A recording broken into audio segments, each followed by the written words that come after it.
1 யோவான் 2ஆம் அதிகாரம் 15-16 வசனத்தை வாசிக்கலாம்.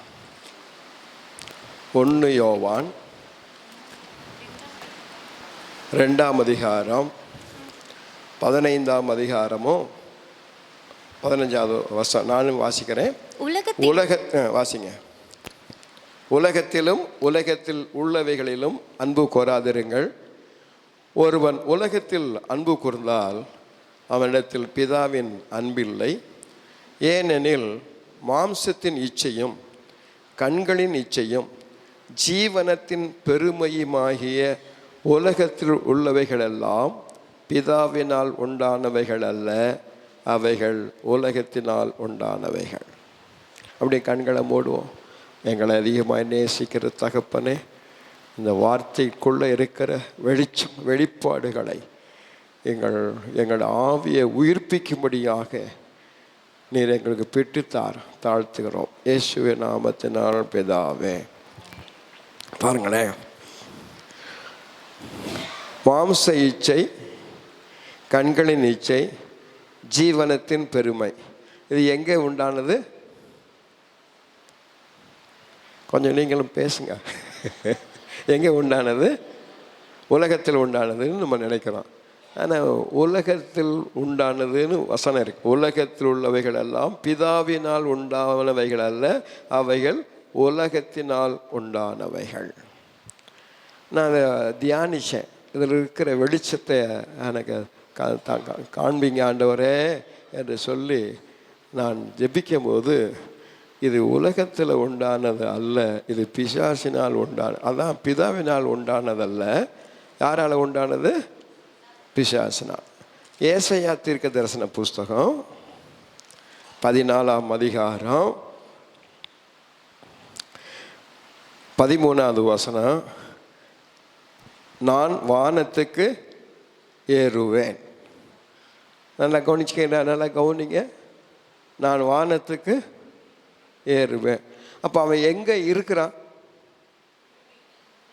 பூமியில் இருந்தானா இல்லை வானத்தில் இருந்தானா?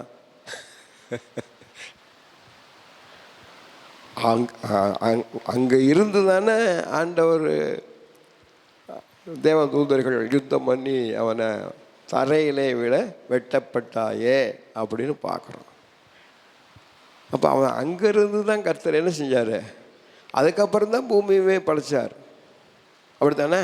நம்ம வேதத்தின்படி நமக்கு கொடுத்துருக்கிற வசனத்தை நம்ம தியானித்து பார்த்தா, ஆதியிலே தேவன் வானத்தையும் பூமியும் சிருஷ்டித்தார். பூமியானது ஒழுங்கின்மையும் வெறுமையுமாயிருந்தது, ஆழத்தின் மேல் இருள் இருந்தது, தேவ ஆவியானவர் ஜலத்தின் மேல் அசைவாடி கொண்டிருந்தார். அந்த இருள் ஏன் பூமி வெறுமையாக இருந்துச்சு, ஒழுங்கில்லாமல் போச்சு, வெறுமையாக இருந்துச்சு அப்படின்னா, ஆழத்தின் மேல் என்ன இருந்துச்சு? இருள். இருள்ங்கிறது எது? அதுதான் பிசாஸ். இந்த கிராமத்தில் சொல்லுவாங்க பார்த்தீங்களா, காற்று கருப்பு, இருட்டு. அப்போ அந்த இருள் இருந்ததுனால தான் தேவன் உண்டாக்குறது செம்மையாக தானே இருக்கும். அது எப்படி ஒழுங்கில்லாமல் இருக்கும்? தேவன் உண்டாக்குறது எப்படி வெறுமையாக இருக்கும்? அது வெறுமையாக இருக்காது. தேவன் உண்டாக்குறது எல்லாம் செம்மையாக தான் உண்டாக்குவார். ஆனால் இவன் அங்கே விழுந்ததுனால, அந்த பூமிக்குள்ளே இருள் வந்ததுனால தான் என்ன ஆயிடுச்சு? ஒழுங்கின்னாமல் போச்சு, வெறுமையாக போச்சு. சரி, இப்போ அந்த சப்ஜெக்ட் எடுத்தால் அது வேறு பக்கம் போயிடும். நம்ம தொடக்கத்துக்கு வருவோம். அப்போ உலகத்தில் அங்கே தள்ளப்பட்டு அதுக்கப்புறம் தான் உலகம் உண்டாச்சு. ஆனால் இங்கே என்ன போட்டிருக்கு? மாம்ச இச்சை, கண்களின் இச்சை, ஜீவனத்தின் பெருமை, அது பிதாவினால் உண்டானது அல்ல, அது எங்கே உண்டானது? உலகத்தில் உண்டாச்சு. இப்போ உலகத்தில் இதுன்னா இவன் பாருங்களேன், நான் வானத்துக்கு ஏறுவேன். அவன் எங்கே இருந்தான் அப்படிங்கிறத நம்ம சிந்திச்சு பார்க்கணும். அப்புறம் அடுத்த வார்த்தை இருக்குது, தேவனுடைய நட்சத்திரங்களுக்கு மேலாக என் சிங்காசனத்தை உயர்த்துவேன். நான் நினைக்கிறேன் மேலே பார்க்குறான், அவன் கண்களின் இச்சை. வானத்தில் யார் இருக்கிறா?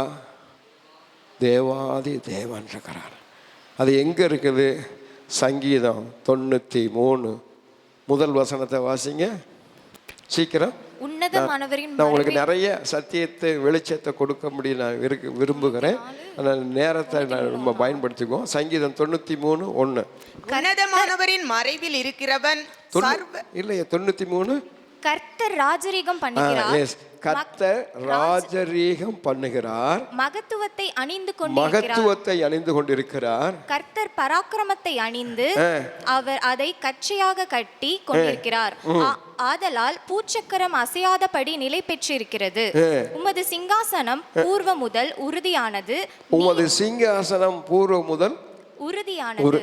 அந்த சிங்காசனத்துல இருந்துதான் கர்த்தர் ராஜரீகம் பண்ணி கொண்டிருக்கிறார். அல்லேலூயா, அல்லேலூயா. அதனால தான் பூமி என்ன பூச்சக்கரம் அசையாமல் இருக்குது. அல்லாட்டி இன்னும் நிறைய குழப்பம் இருக்கும். அவருடைய கண்ட்ரோல் ராஜரீகம் பண்ணிக்கிட்டு இருக்கிறார். அடுத்த வசனம் வாசிங்க. உம்முடைய சிங்காசனம் பூர்வ முதல் உறுதியானது. பூர்வ முதல் உறுதியானது. என்னென்றைக்கும் அனாதியாயிருக்கிறீர். என்ன கவனிங்களேன், பைபிள் போட்டிருக்க வேதத்தில் வானம் எனக்கு பூமி எனக்கு. ஆமாம், சிங்காசனம்னா என்ன அர்த்தம்? வானம். வானம் எனக்கு. அப்போ தேவனுடைய சிங்காசனம் எங்கே இருக்குதுன்னா வானத்தில் இருக்குது. அப்போ வானத்தை தேவனுடைய சிங்காசனம் என்றும் சொல்லலாம். தேவன் உட்கார்ந்துருக்கிற சிங்காசனத்தை வானம் என்று சொல்லலாம். அந்த வானத்துக்கு பேர் என்ன? மொத்தம் எத்தனை வானம் இருக்கு? எத்தனை வானம்? அது இருந்துட்டு போகுது பாஸ்டர். 3. அந்த 3 வானத்துக்கு பேர் என்ன? அதுக்கு வசனம் எங்கே இருக்கு? அதை தான் இப்போ உங்களுக்கு சொல்ல போகிறேன். சில பேர் 7 வானம்பாங்க. இல்லை 3 வானம். ஏன்னா அப்போஸ்தலனாகிய பவுல் தன்னை மறைத்து பெருமைக்கு இடம் கொடுக்காம சொல்றாரு, ஒரு மனுஷனை அறிவேன், அவன் ஆவியில் இருந்தானா மாம்சத்து இருந்தானா தெரியாது, அவன் 3ஆம் வானம் வரைக்கும் எடுத்துக்கொள்ளப்பட்டான். எத்தனாவது வாரம்? அப்போ இதில் முதல் வானம் அதுதான் தேவன் உட்கார்ந்துருக்கிற சிங்காசனம். அந்த வானத்துக்கு பேர் என்ன?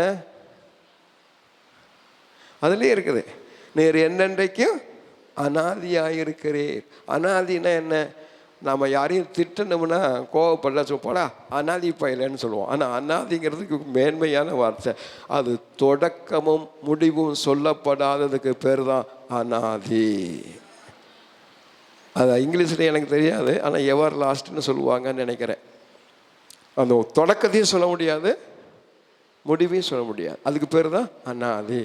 அப்போ இந்த வானத்துக்கு பேரை என்ன வானம்னு பேர் வச்சுக்கலாம் நம்மளே? அனாதி வானம். அந்த வானத்துக்கு பேர் என்ன வானம்? அப்போ இவன் ஒரு வானத்தில் இருக்கிறான் பாருங்க. இந்த வானத்தில் இருந்துக்கிட்டு இப்போ எந்த வானத்தை பார்க்குறான்? அந்த வானத்தை பார்க்குறான். கண்களின் இச்சை. அப்புறம் கண்ணில் பார்த்த இச்சை கண்ணோட நிற்காது, ஒரு ஜீவனத்துக்கு பெருமை வரும். அப்புறம் என்ன சொல்கிறான்? தேவனுடைய நட்சத்திரங்களுக்கு மேலாக என் சிங்காசனத்தை உயர்த்துவேன். இப்போ பாருங்க, இன்றைக்கெல்லாம் நாங்கள்லாம் பாஸ்ட்டுக்கெல்லாம் சேர் போட்டு உட்காந்துருக்குறோம். ஆனால் ஆசரிப்பு கூடாரத்தில் பிரதான ஆசாரியை என்ன செய்யக்கூடாது? அங்கே சேர்லாம் கிடையாது, மேஜை இருக்கும், குத்து விளக்கு இருக்கும். அங்கே நின்று கொண்டு தான் ஊழியை செய்ய வேண்டும். ஏன்னா ஊழியக்காரனுக்கு ஓய்வில்லாத காரியம், இளைப்பாறுதல் கிடையாது. அல்லேலூயா. இன்னைக்கு ஆத்துமாக்களுக்கு பாஸ்டிங்கில் உட்காந்துருக்கும் போது என்கிட்ட பேசினார். ஐயா, இன்றைக்கெல்லாம் ஜனங்கள் உங்களை குறையா சொல்லலை, தப்பாக நினச்சிக்காதீங்க, ஆத்துமாக்களை ஆதாயம் பண்ணி வரணுங்கிறது குறைஞ்சிக்கிட்டு இருக்குது நான் சொன்னேன், எல்லா இடத்துலையும் அப்படி தான் இருக்குது. ஏன்னா நம்மளை ஆண்டவர் தெரிந்து கொண்டது அவருடைய ராஜ்யத்தை கட்டும்படியாகத்தான். ஆனால் ஆரம்ப நாட்களில் வர்றோம், கண்கள் திறக்கப்படுது, கர்த்தரால் நம்முடைய நிலைமைகள் மாறுது, நமக்கு ஆசீர்வாதம் வந்தபோது என்ன செய்கிறோம்? நம்ம ராஜ்யத்தை கட்டணும்னு நினைக்கிறோமே ஒழிய தேவ ராஜ்யத்தை கட்டணும்னு நினைக்கிறதில்ல. சவுல் மாடுகளுக்கு பின்னே போனவனை கர்த்தர் தெரிந்து அவனை கொண்டு வந்து அபிஷேகம் பண்ணினார். அவன் ராஜாவா ஆனதுக்கு பின்னால தன் ராஜ்யத்தை கட்ட பார்த்தான். ஆனால் தாவீது மட்டும்தான் அவருடைய ராஜ்யத்தை கட்டுகிற எண்ணம் வந்துச்சு. உங்களுக்கும் எனக்கும் நம்ம ராஜ்யத்தை அவரு கட்டுவாரு. ஆனா அவர் ராஜ்யத்தை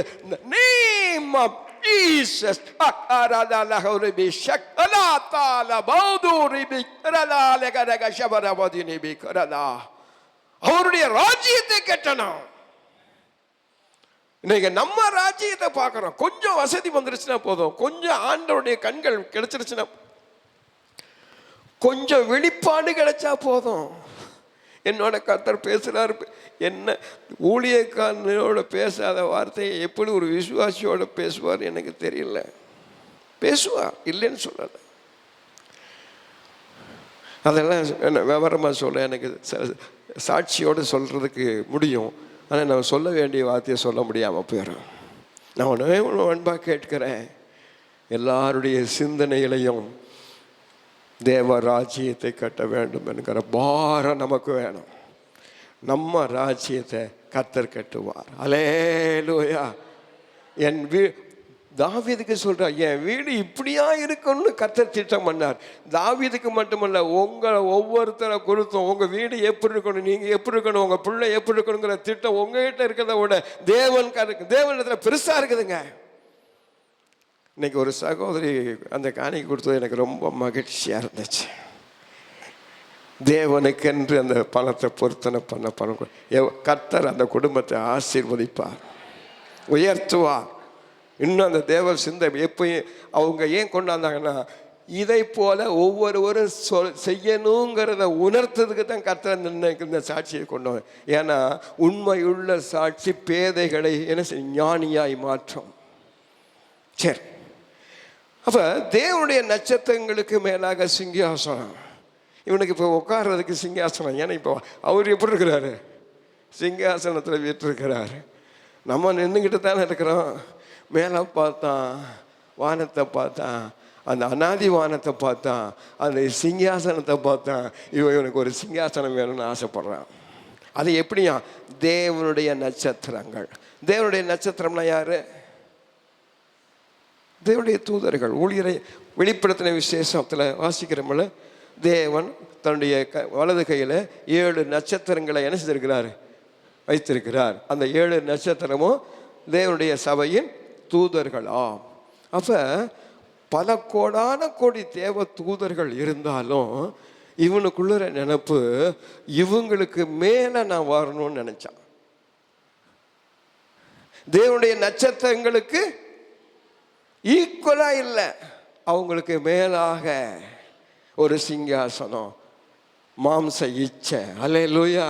கண்கள் நிச்சயம் இப்போ என்னவா மாறிடுச்சு, மாம்ச இச்சை. அடுத்த வார்த்தையை வாசிங்க. சிங்காசனத்தை உயர்த்துவேன், வட புறங்களில் உள்ள ஆராதனை கூட்டத்தின் பர்வதத்தில் உட்காரவன் இல்லவன். உங்கள் ஐயா நான் பார்க்குறேன், ஜெபிக்கும் போது சில பாடலாம் பாடும்போது உங்களை எல்லாம் நிற்க வைக்கிறான் வசனத்தின்படி. அல்லேலூயா சொல்லுங்க. நம்ம கேருபீன்கள் சேராபீன்கள் அந்த ஏசாயா 6 வாசிக்கிறோம்ல, 6 செட்டைகள், 2 செட்டைகளை கொண்டு கால்களை மூடிக்கொண்டு, 2 சட்டைகளை கொண்டு முகத்தை மூடிக்கிட்டு, 2 சட்டைகளை அடித்து சேனைகளின் கர்த்தர் பரிசுத்தார். அது நின்று கொண்டு தான் ஆராதனை. இவனை ஆராதிக்கிறதுக்காகத்தான் கர்த்தர் வச்சுருந்தார். அவன் தான் என்ன செய்யறாரு, அதுக்கு ஒரு லீடராக வச்சுருந்தார். அதுக்கும் இவனை லீடராக வச்சுருந்தார், ஒர்ஷிப் லீடராக வச்சுருந்தார்.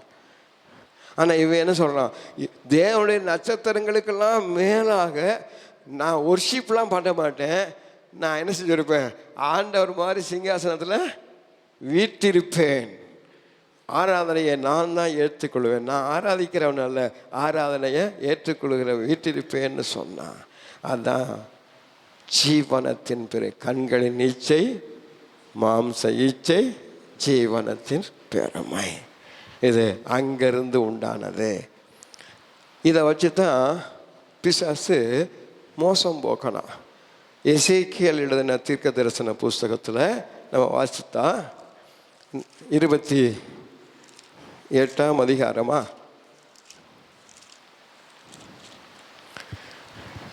28 நான் வாசிக்கிறேன் பாருங்க.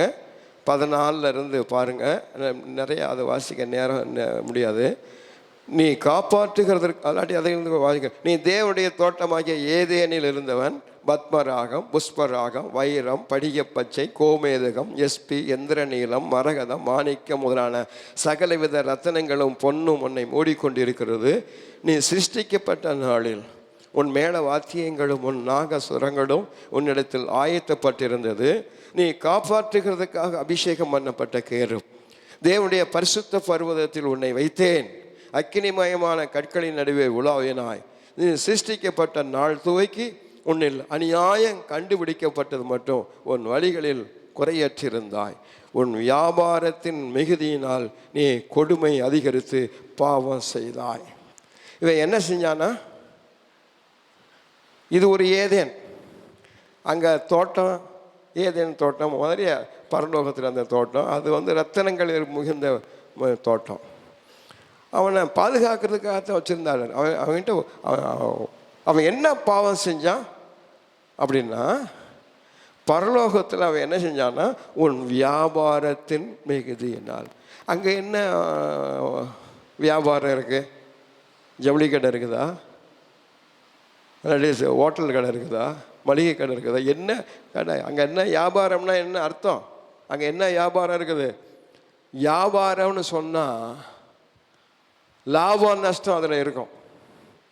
அதில் என்ன இருக்கும்? ஆமாம். அதனால தான் ஆண்டவராகிய இயேசு அந்த யோவான் சுவிசேஷத்தில் வாசிக்கிற போது, என் வீட்டை வியாபார வீடாக்கினீர்களே அப்படின்னு கோபப்பட்டு சவுக்க உண்டு பண்ணார். வியாபார வீடாய் மாற்றினாங்க. இன்றைக்கி சர்ச்செல்லாம் கொஞ்ச நாள் என்ன ஆகுது, இந்த நான் கர்த்தரை ஆராதிக்கிறதுனால, இந்த சர்ச்சுக்கு வர்றதுனால, இந்த சர்ச்சுக்காக நான் பாடுபடுறதுனால, இந்த சர்ச்சுக்காக நான் 1000 பழங்களை கொடுக்கறதுனால எனக்கு என்ன லாபம்? ஐயா, சர்ச்சு லாபம் பார்க்குற இடம் இல்லை, லாபம் நஷ்டம் பார்க்குற இடம் இல்லை. அது நித்திய ஜீவனை பெற்று பரலோகத்தில் தேவனோடு யுகா யுகமாய் வாழுகிற இடம். இங்கே லாபம் நஷ்டம் பார்க்கக்கூடாது. அல்லேலூயா சொல்லுங்க. இதனால எனக்கு என்ன கிடைக்கும், இதனால எனக்கு என்ன கிடைக்கும், அதுதான் லாபம். இதைத்தான் அவன் பார்த்தான், வியாபாரம் பண்ணான். அங்கே இருக்கிற மற்ற தூதர்கள்லாம் பார்த்தாங்க. பாரு, காலம் பூரா உட்காந்து பாட்டு பாடி நின்றுக்கிட்டே இருக்கிற என்னைக்கு தான் நீ உட்கார போகிற? நான் உட்காரணும்னா என்னையை மட்டும் நீங்கள் இதுக்கு ஒத்துக்கிட்டீங்கன்னா, என்னைய கடவுளாக நீங்கள் ஏற்றுக்கிட்டீங்கன்னா, உங்களை பூரா நான் யாராக மாற்றிடுவேன்? குட்டி கடவுளாக மாற்றிடுவேன். ஏரியாவுக்கு பூரா உங்களுக்கு நான் போட்டுறேன். அதுக்காக தான் தெரு தெருவாக உட்கார வச்சுருக்கிறாங்க. அவங்கெல்லாம் குட்டி கடவுள். அதனால தான் 333 கோடி அப்படின்னு சொல்லிக்கிறாங்க. தேவர்கள், அவர்கள் தேவர்கள் தான். ஏன்னா அந்த அவன் என்ன செஞ்சிட்டான், என்னைய கடலாக என்னைய உட்கார வச்சுட்டிங்கன்னா உங்களை எல்லாத்தையுமே நான் கடல் ஆக்கிடுவேன்டான். அதனால தான் 3இல் 1 பங்கு அவனோட சேர்ந்தது. மற்ற தேவதர்கள் யுத்தம் பண்ணி அவனை வானத்திலிருந்து வெட்டப்பட்டு பூமியிலே தள்ளப்பட்டான். அல்லேலூயா. பூமிக்கு வந்ததும் இந்த ஏதேனில் புகுந்து ஏவனை பார்த்து என்ன சொன்னா, இதை புசிக்கும் நாளில் நீங்கள் யாரை போல மாறுங்க. அவனுக்கு எண்ணமே கடவுளாகணுங்கிற எண்ணம் தான். அங்கே இருக்கிற ஒரு கூட்டத்தை கெடுத்தான்.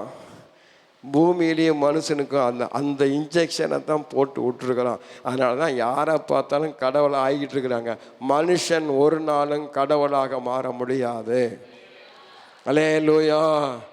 கடவுள் என்றால் இயற்கைக்கு மேலே அதிகாரம் உள்ளவராக இருக்கணும், மரணத்தை ஜெயிக்கிறவராக இருக்கணும், வியாதியை சுகமாக்கிறவரா, வார்த்தையினால சுகமாக்கிறவராக இருக்கணும்.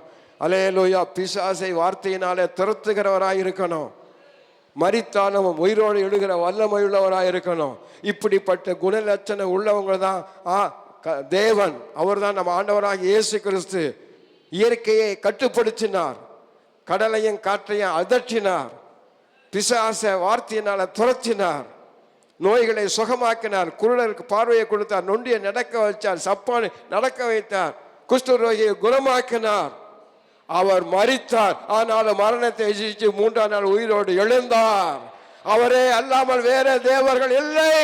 வானத்தின் கீழே பூமிக்கு மேலே மனுஷனுக்குள்ளே இயேசு கிறிஸ்துவின் நாமமே அல்லாமல் வேறே ஒரு நாமம் கட்டளையிடப்படவில்லை. அவரு ஸ்தானத்தை யாரும் எடுக்கக்கூடாது. அல்லேலூயா. இப்ப சொல்லுங்க. சரி, இப்ப நான் சொல்றேன். இவன் இருந்தது இப்ப தெரிஞ்சிருச்சு இல்லையா? சரி, முதல் வானத்துக்கு பேரு என்ன வானம்? அநாதி வானம். அங்கதான் யார் இருக்கிறாரு? இப்ப ஆதியாகமம் 1ஆம் அதிகாரம் முதல் வசனத்தை வாசிங்க சீக்கிரம். ஆதியிலே தேவன் வானத்தையும் பூமியும் சிருஷ்டித்தார். பூமியானது ஒழுங்கி. சரி, ரைட். ஆதியிலே தேவன் வானத்தையும் பூமியும் சிருஷ்டி. நல்லா கவனிங்க. இந்த வானத்துக்கு பேர் என்னது? ஆதி வானம். இந்த வானத்துக்கு பேர் என்ன பாரு? அதே பேர் இருக்கட்டும். முதல்ல இருந்தது பேரு அநாதி வானம். இந்த வானத்துக்கு பேரு ஆதி வானம். அப்புறம் பூமி இருக்கு பாருங்க, அது ஆதி பூமி. அப்படித்தானே? இப்ப இந்த பூமி எப்படி இருக்குது? ஒழுங்கின்மையா இருக்குது, வெறுமையா இருக்குது, ஜலத்தால் நிறைந்திருந்தது. பூரா தண்ணி தான். அல்லேலூயா, அல்லேலூயா சொல்லுங்க. 6வது வசனத்தை வாசிக்கலாம். பின்பு தேவன் ஜலத்தின் மத்தியில் ஆகாய விரிவு உண்டாக கடவுது என்றும் அது ஜலத்தின் என்று ஜலத்தை பிரிக்க கடவுது என்றும் சொன்னார். இப்போ பூமி பூரா தண்ணியா இருக்குது பார்த்தீங்களா? அந்த தண்ணியா இருக்கிற அந்த ஜலத்துக்கு மத்தியில என்ன ஆண்டவர் சொன்னாரு? ஆகாய விரிவு 2ஆ பிரிக்கிறார். மேலே இருக்கிற ஜலத்தையும் கீழே இருக்கிற ஜலத்துக்கும் என்ன செஞ்சாரு? பிரிவு உண்டாக்கினார். அதுதான் நோவா காலத்தில் மேலே இருந்த தண்ணி பூரா கீழே விழுந்து போச்சு. சரி, 7வது வசனத்தில் படித்ததும் 8வது வசனம் இருக்கு. தேவன் ஆகாய விரிவுக்கு வானம் என்று பெயரிட்டார். சாயங்காலமும் விடிய காலமுமாய் 2ஆம் நாள் ஆயிற்று. பின்பு தேவன் வானத்தின் கீழ் இருக்கிற ஜலம் ஓரிடத்தில் சேரவும் வெட்டாந்தரை காணப்படவும் கடப்பது என்றார். அது அப்படியே ஆயிற்று. தேவன் வெட்டாந்தரைக்கு பூமி என்றும் சேர்ந்த ஜலத்திற்கு சமுத்திரம் என்றும் பெயரிட்டார். தேவன் அது நல்லது என்று கண்டார். அப்போ இப்போ ஆதியில் இருந்த பூமி தண்ணியில் நிறைஞ்சிருந்துச்சு. அந்த தண்ணியை நடுவில் என்ன செஞ்சார்? ஆகாய விரிவு உண்டாக்கி மேலே இருக்கிற ஜலம் கீழே இருக்கிற ஜலத்தை பிரிச்சுட்டார்.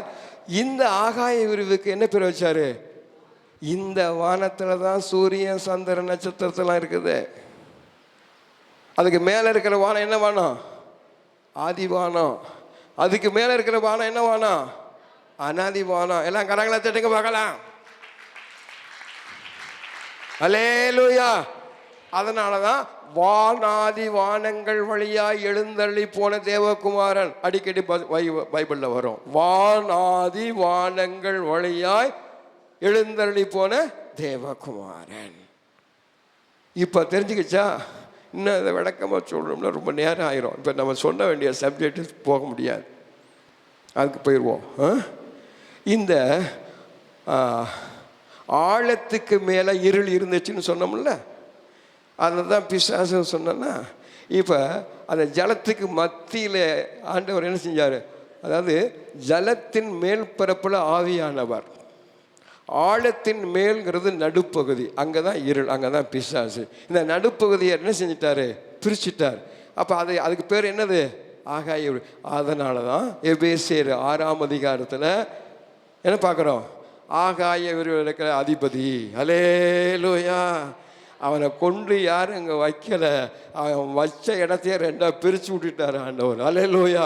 வான மண்டலங்கள் இருக்கிற பொல்லாத ஆவிகளின் சேனைகளோடு நமக்கு போராட்டம் உண்டு. அங்கே வந்தவன் தான் அவன். புரிஞ்சிருச்சு அவங்களுக்கு? அல்லேலூயா. இந்த மாம்ச இச்சையையும் கண்கள் இச்சையையும் இப்போ இவன் என்ன கொண்டு வர்றான்? உலகம் முழுசையும் கெடுக்கணும்னு பார்க்குறான். ஆண்டவர் பார்த்தார். அல்லேலூயா. வெளிப்படுத்தின விசேஷம் 12ஆம் அதிகாரம் 9வது வசனம். உலகம் அனைத்தையும் மோசம் போக்கின பிசாசு. ஒரு ஆள் 2 ஆள் மோசம் போக்கல. என்ன செஞ்சிட்டான்? உலகம் அனைத்தையும். அப்போ தேவன் பார்த்தார். எப்பயுமே கர்த்தர் அந்த பிரமாணத்தின்படி தான் எதையும் செய்வார். பிரமாணம் இல்லாமல் ஒன்றும் செய்ய மாட்டார். அல்லேலூயா. கோலியாத்து சொல்கிறான், எனக்கு கூட ஒரு ஆள் அனுப்புங்க அப்படின்னு. 40 நாளாக வெயிட் பண்ணான். ஒருத்தர் இல்லையா, ஒருத்தர் மட்டும் வா, எல்லாரும் சண்டை போடலான்னா. ஆனால் கர்த்தர் 40வது நாள் நிறைவேறுகிற நேரத்தில் தான் வாலிபனாக இருந்த தாவீதை இங்கே அனுப்பினார்.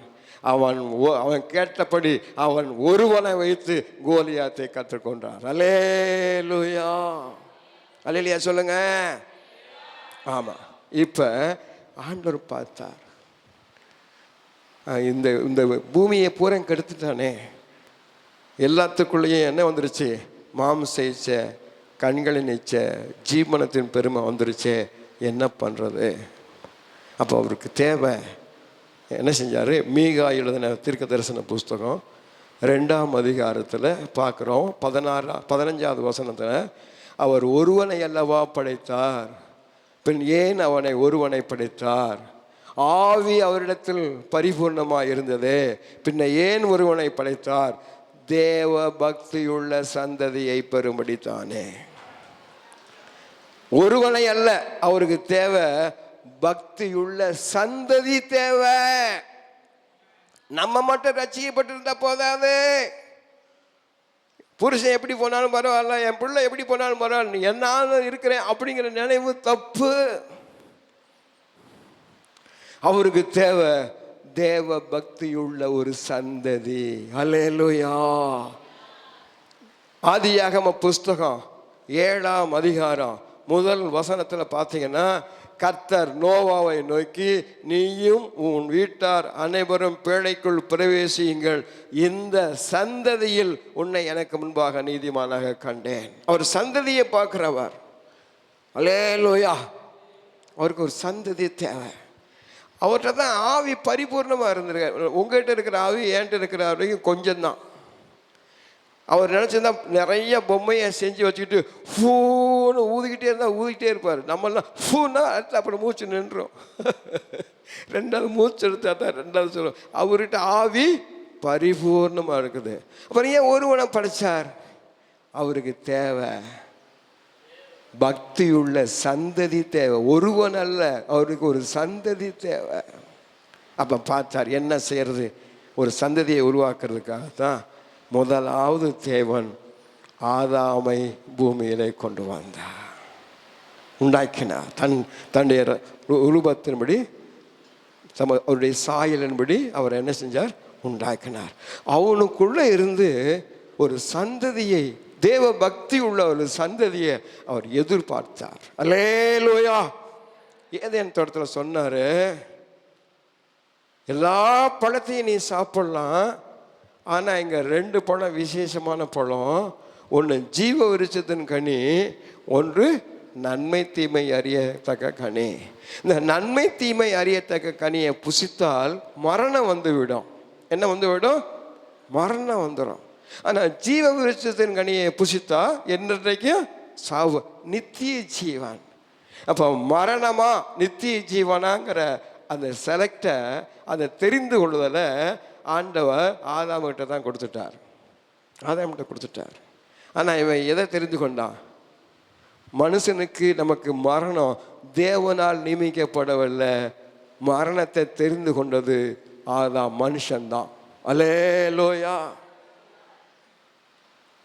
அப்போ பார்த்தா நித்திய ஜீவனை பற்றி தெரிஞ்சுக்கிட்டா இவன் தேவனோட போய் உட்காந்துருவானே, இவனுக்கு மரணத்தை வரவைக்க வேண்டும் என்பதற்காகத்தான் பிசாசு ஏவாளை என்ன செஞ்சான்? ஏமாற்றி வஞ்சித்து என்ன செஞ்சான்? அவனை நன்மை தீமைத்தை அறியத்தக்க பணியை சாப்பிட்டான். ஆதாம் தேவனால் உண்டாக்கப்பட்டதுனால விசேஷமானவன், சாதாரணமான ஆள் இல்லை. இன்னைக்கு ஒரு தோட்டத்துக்கு பம்பு செட்டு ஒரு 2 கிணறு இருந்தாலே ஒருத்தன் நீர் பாய்ச்ச முடியாது. ஆனால் ஏதேன் தோட்டத்துக்கு 4 ஆற்ற வச்சுருந்துருக்கிறாரு. அப்போ அவனுக்கு எவ்வளோ அறிவு வேணும், எவ்வளோ திறமை இருந்தால் செஞ்சுருக்கணும். அல்லேலூயா. எனக்கு ஒரு சந்தேகம், நான் போனதில் வந்திருக்கும் போது சொன்னேன்னா சொல்லலை எனக்கு தெரில. ஆதாம் அவன் ஏமாற்ற முடியல. யாரை தான் ஏமாத்தினா? ஏவாளை தான் ஏமாத்தினான். ஏவாளை சொல்ல ஏவாள் பழத்தை பறித்து புசிச்சிட்டான். ஏவாள் பழத்தை பறித்து சாப்பிடும்போது ஆதாம் எங்கே இருந்தார்? பக்கத்தில் இருந்திருப்பாரா, தூரமாக இருந்திருப்பாரா? சொல்லுங்க. பக்கத்தில் இருந்திருப்பாரா, தூரத்தில் இருந்திருப்பாரா? 2 கேள்வி. பக்கத்தில் இருந்தா பழத்தை சாப்பிடலாம், பழத்தை சாப்பிடாத தட்டி விட்டுருக்கலாம், செய்யலை. அல்லேலூயா. அல்லது பழத்தை கொண்டு போய் கொடுத்துருந்தா, இதை ஏமா பறிச்ச, நீ வேணா இப்படி கேட்டு போ, நான் தொடமாட்டேன் அப்படின்னு சொல்லியிருக்கலாம். உங்களுக்கு என்ன சந்தேகம் வருது சொல்லுங்க? ஆதாம் எங்கே இருந்தார்? நேரம் ஆகிட்டே இருக்குது. எங்கே இருந்தார்னா பக்கத்தில் தான் இருந்தார். ஆதாம் பக்கத்தில் தான் இருந்தார். நமக்கு இங்கிலீஷ் அதிகமாக வராது, ஆனால் சமயத்தில் ஆண்டவரே சொல்லுவார், சில விளக்கம் தெரிஞ்சோம்னாக்கா இங்கிலீஷை சொல்லுவார். ஆதியாம வித் ஹர் ஹஸ்பண்ட் அப்படின்னு வருது. வித் ஹர்னா என்ன அர்த்தமா? படித்தவங்களுக்கு தான் தெரியும். எனக்கு தெரியாது. வித் ஹர்னா உடன் இருந்தார்னு அர்த்தம். அப்போ உடன் இருந்தார்னா ஏன் தட்டி விடல அப்படின்னா, ஆண்டவர் பிரமாணங்களை கொடுத்துருந்தார். ஒவ்வொன்றுக்கும் ஒவ்வொரு பிரமாணம் நிறைய இருக்குது. பிரமாணம் என்னென்ன பிரமாணம்? மாறாத பிரமாணம், சுயாதீன பிரமாணம், நியாய பிரமாணம், மரண இப்படின்னு இருக்குதா இல்லையா? மாறாத பிரமாணம்னா என்ன அர்த்தம்? இயற்கைகளுக்கு என்னது? மாறாத பிரமாணம். பூமி எப்படி இருக்குது? 23 டிகிரி சாஞ்சிக்கிட்டு இருக்கு. ரொம்ப நாளாக சாஞ்சு அழுத்து போயிட்டேன், நான் ஒரு நாளைக்கு மட்டும் நான் நிமிந்துக்கிறேன் அப்படின்னு பூமி நிமிந்தா உங்கள் நிலைமை என் நிலைமை என்ன ஆகும்? இப்போ பூமி தன்னைத்தான் சுற்றிக்கிட்டு சூரியனை என்ன செஞ்சிடுது? வேகமாக சுற்றுது. சும்மா சாதாரணமாக நான் சுற்றுற மாதிரியா தெரியுது பாஸ்டர்? இந்த நம்மளா இருந்தா ரொம்ப சுற்றி டயர்ட் ஆயிடுச்சு, இன்னைக்கு ஒரு நாள் நான் சுத்தாமல் இருக்கிறேன்னு மட்டும் அதை கேட்டுறா, நம்ம எல்லாமே சுத்த விட்டுருவார். அதுகளுக்கு என்ன பிரமாணம்? அது கூட கரெக்டாக கீழ்ப்படியுங்க. இந்த சுயாதீன பிரமாணம் பெற்றால் நாம தாங்க ஒழுங்கா இல்லை. சுயாதீன பிரமாணம்னா தன்னுடைய சொந்த விருப்பத்தின்படி நடக்கலாம். அல்லேலூயா. முன்னாடியும் போகலாம், பின்னாடியும் போகலாம். நான் பாண்டிச்சேரிக்கு நான் வந்து இங்கே பிரசங்கம் பண்ணிட்டு எங்கே போகலாம்? டாஸ்மார்க்குக்கு பாஸ்ட் போனாலும் போகலாமா? போகக்கூடாது. போகலாம். எனக்கு இஷ்டப்பட்டா போகலாம். அல்லேலூயா. நமக்கு என்ன கொடுத்துருக்கிறாரு? சுயாதீன பிரமாணம். ஆனால் நம்ம சுயாதீன பிரமாணத்தில் தோல்வி அடைந்ததுனால தான் நம்ம இன்னைக்கு கிறிஸ்துவோட சேர்ந்து கிறிஸ்துவின் பிரமாணத்தில் இருக்கிறோம். நம்ம பிரமாணத்தில் இருந்தால் நம்மளும் பாவத்தில் வந்துடுவோம். நானும் போயிருப்பேன். இப்போ பாருங்களேன், இப்போ ஏவாளுக்கு சுயாதீன பிரமாணம். ஆண்டவருடைய பிரமாணத்தை ரொம்ப மதிக்கிறவர். இவன் பழத்தை சாப்பிட்டு பறித்து சாப்பிடாதன்னு சொன்னால் அவருடைய சொந்த பிரமாணத்தில் தலையிடுகிற உரிமை அவருக்கு கிடையாது. பாவம் செஞ்சதுக்கு பின்னால் தான் ஒரு கட்டளை, அவளை நீ ஆண்டு கொள்வாய். அல்லேலூயா. அது வரைக்கும் பெண்களை ஆண்கள் ஆளுகை செய்கிற அந்த காரியம் இல்லை. ஆனால் இன்னைக்கு பழையபடி பேச ஆரம்பிட்டான். ஆம்பளைகளுக்கு நாங்கள் என்ன அடிமையா? வீட்டுக்கு தலைவர் ஆண் தான், அவர் சொல்கிறத தான் கேட்கணும். இல்லையா? சொல்லுங்க. அல்லேலூயா. ஆமென். அல்லேலூயா. சேவல் தான் கூவோம், பொட்டக்கோழி கூவக்கூடாது. கூவனா உலகத்துக்கு முடிவு வந்துடும். சரி, அப்போ கர்த்தருக்கு ஸ்தோத்திரம். ஏவாள் பழத்தை சாப்பிட்டா இவனுக்கு தெரியும், தேவன் என்னைய ஒருவனை படைச்சிருக்கிறார், அவர் சாயல்ல, எனக்காக எதையும் செய்வார், ஏவாளுக்காக செய்ய மாட்டான்னு அவருக்கு தெரியும். இவன் மட்டும் பழத்தை சாப்பிடலன்னா அவர் நினச்சிருந்தா அந்த பூவை அப்படியே பறித்து அதுக்கு பேர் பூவால்னு வச்சு ஒரு ஜோடியை கொடுத்துருக்கலாம். ஏவாளை ரிஜெக்ட் பண்ணியிருக்கலாம். அப்படி பண்ணிடுவாருங்கிறத ஆதாம் தெரிஞ்சதுனால தான் அவளை மீட்பதற்காக இவனும் பாவத்துக்கு உட்பட்டான். எப்படி இயேசு பாவம் இல்லாதவர் நமக்காக பாவமானார். ஏன்னா உங்களையும் என்னையும் மீட்கும்படியாக. அல்லேலூயா. இந்த பாவத்தினால தான் என்ன வந்துச்சு? பாவத்தின் சம்பளம் மரணம். மாம்ச சிந்தை மரணம். ரோமர் 8:6 வாசித்து பார்த்தீங்கன்னா, மாம்ச சிந்தை, மாம்சத்துக்குள்ள வரும்போதே அங்கே மரணம் வந்துருச்சு. நீங்க கூட கேட்கலாம், ஏமாலும் ஆதாமும் பழத்தை சாப்பிட்டாங்க, இதை புசிக்கும் நாளில் சாகவே செத்தாங்களா? அப்ப சாவுனா என்ன தெரியுமா உங்களுக்கு? சாவுனா என்னன்னா தேவனை விட்டு பிரிகிறது தான் மரணம். ஒரு கடலுக்குள்ள மீன் இருக்கிற வரைக்கும் உயிரோட இருக்கும். ஆனா கடலை விட்டு மீனை பிரிச்சுட்டு, தண்ணியை விட்டு பிரிச்சுட்டா செத்துரும். ஒரு மரம் பூமியோட இணைந்து இருக்கிற வரைக்கும் உயிரோட இருக்கும். பூமியிலிருந்து பிடுங்கி போட்டா மரம் செத்து போயிடும். அதே போலதான் தேவனோடு இருந்த மனிதன் தேவனை விட்டு பிரிக்கப்பட்டு விட்டான். அல்லேலூயா. அதனாலதான் ஆண்டவர் சொல்றாரு, ஆதாமையும் ஏவாளையும் ஏதேன் தோட்டத்தை விட்டு துரத்திட்டு அங்க சுடரொளி பட்டயத்தை என்ன செஞ்சிட்டாரு? வச்சிட்டாரு. இப்போ புரிஞ்சிருச்சா? அல்லேலூயா சொல்லுங்க. அப்ப ஆதாம முழுமையா நம்பினார். ஒரு நித்திய ஜீவனை, ஒரு சந்ததி வந்துடும் ஆதாம் மூலியமா. என்ன செய்யுமா? மரணம் வராது. நித்திய ஜீவனை, அந்த ஜீவ விருட்சத்தின் கனியை சாப்பிட்டா என்றைக்கே சாவாத ஒரு நித்திய ஜீவன், எப்பயும் நித்திய ஜீவனோடு வாழுகிறவனைத்தான் கர்த்தர் தனக்காக வச்சிருக்கிறார். பரலோகத்துக்கு போனா அங்க மரணம் கிடையாது. அல்லேலூயா. நித்திய ஜீவன் தான் நமக்கு கொடுத்திருக்கிற வாக்குத்தத்தம். அல்லேலூயா. வியாதியா, பணமா, பணக்காரனா, ஐஸ்வர்யானா, அதெல்லாம் நமக்கு பொருட்டு கிடையாது. நமக்கு ஒரே ஒரு நோக்கம், நித்திய ஜீவனை பெற்று இயேசுவோடு யுகா யுகமாக வாழுகிற வாழ்க்கை. அல்லேலூயா. அல்லேலூயா சொல்லுங்க. ஆதாம் தோல்வி அடைந்து போனான். அங்க என்ன வந்துச்சு? இந்த பேய் அந்த அந்த அந்த ஆதியாகமம் 3 வாசிக்கிற போது என்ன போட்டிருக்கு? இதை புசிக்கும் நாளில் உங்கள் கண்கள், அப்ப 6ஆம் வசனம், அப்பொழுது ஸ்திரீயானவள் அந்த விருட்சம் புசிப்புக்கு நல்லதும் பார்வைக்கு இன்பமும் புத்தியை, அப்ப கண்களின் இச்சை, மாம்ச இச்சை, அதை சாப்பிட்டா யார் போல ஆயிடலாம்? தேவன் போல ஆயிடலாம். அந்த ஜீவனத்தின் பெருமை மூன்றையும் பிசாசு அந்த ஆதாமுடைய சந்ததிக்குள்ளே கொண்டு தேவ திட்டத்தை தோல்வி அடைகிறவனை போல செய்து விட்டான். அல்லேலூயா.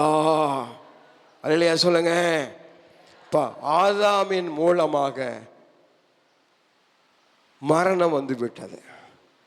என்ன வந்துருச்சு? மரணம். 2வது ஆண்டவர் பார்த்தார், சோத்திரம், ஆபிரகாமை தெரிந்து கொண்டார். அல்லேலூயா. அவனைத்தான் அழைச்சார். அல்லேலூயா. ஆபிரகாமை அழைக்கும் போது எப்படி சொல்லி அழைச்சார்னா, எப்படி சொல்லி அழைச்சாரு? உன் தேசத்தையும் உன் இனத்தையும் உன் தகப்பன் வீட்டையும் விட்டு புறப்பட்டு நான் உனக்கு காண்பிக்கிற தேசத்துக்கு போ. அதுதான் அழைக்கப்பட்ட அத்தனை பேருக்கும் இதுதான் சத்தியம். நம்ம ஊரை விட்டுட்டோமா? நம்முடைய தேசத்தை விட்டோமா? ஜாதியை விட்டோமா? இனத்தை விட்டுட்டோமா? இனத்தை விடல, ஜாதியை விட முடியல. இன்னைக்கு நிறைய பேர், போன வாரம் எங்கள் சர்ச்சில் ஒரு முக்கியமான குடும்பம் வரல. என்னன்னு கேட்டால், அவங்க சொந்தக்காரங்க ஒரு பொண்ணுக்கு சீமந்தம் திருவிருந்தே எடுக்காமல் போயிட்டாங்க. அங்கே போகிற சர்ச்சில் எடுத்துக்கலாமா? இது என்ன ஆல்டர்னேட்டிவாக வச்சுருக்குறாங்க? ஒரு பயம் வேணாம். எந்த சர்ச்சில் மனம் திரும்பி ரசிக்கப்பட்டு அல்லது எங்கே உனக்கு ஆவிக்குரிய கண்கள் திறக்கப்பட்டு எங்கே ஆவிக்குரிய சத்தியத்தை நீங்கள் கேட்டுக்கிட்டு இருக்கிறீங்களோ அந்த இடத்துல நீங்கள் கட்டாயம் பந்தியில் பங்கு பெறணும். இதை விட்டுட்டு வேற எங்கேயும் போயெல்லாம் பந்தி எடுக்கக்கூடாது. ஊழியக்காரன் செய்தி கொடுக்கறதுக்காக வரலாம். அல்லேலூயா. ஆனால் உங்களுக்கு நீங்கள் தெரிந்து அது சில இடத்துல சில பேர் ரட்சிக்கப்பட்டிருப்பாங்க. அதுக்காக ஞானஸ்தானம் எடுத்துக்கு தான் போகிறேன்னு சில பேர் ஞானஸ்தானம் என்னன்னு தெரியாமல் எடுத்து சில இடத்துல வந்து சத்தியத்தை அறிந்து அப்புறம்தான் கண் திறக்கப்படும். அதனால் நீ எங்கே கண் திறக்கப்பட்டு எங்கே சத்தியத்தில் உறுதியானையோ அதுதான் உனக்கு கொடுக்கப்பட்ட இடம். அதில் உறுதியாக இருக்கணும். அல்லேலூயா, அல்லேலூயா சொல்லுங்க. இப்போ பாருங்க, ஆபிரகாம் ஏதாவது செஞ்சாரா? சொன்னதை கேட்டாரா? உன் இனத்தை விடுனா லோத்தை விட முடியல. பாசம். ஐயா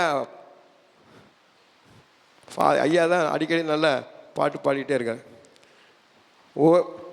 பாசம் உறவுலாம் குப்பையா தோணுதையா பாட்டு பாடுற. உறவு பாசமெல்லாம் குப்பையா தோன்றுதையா, அகிலமாளும் தெய்வம் எம் அன்பு இதய தெய்வம், அகிலமாளும் தெய்வம் என் அன்பு இதய தெய்வம். நீங்க இருப்ப இயேசு என்னோடு இருப்பதை நினைச்சிட்டா என்னுள்ளாம் தொழுதையா, கொள்ளுதையா, என்னுள்ளாம் தொழுதையா.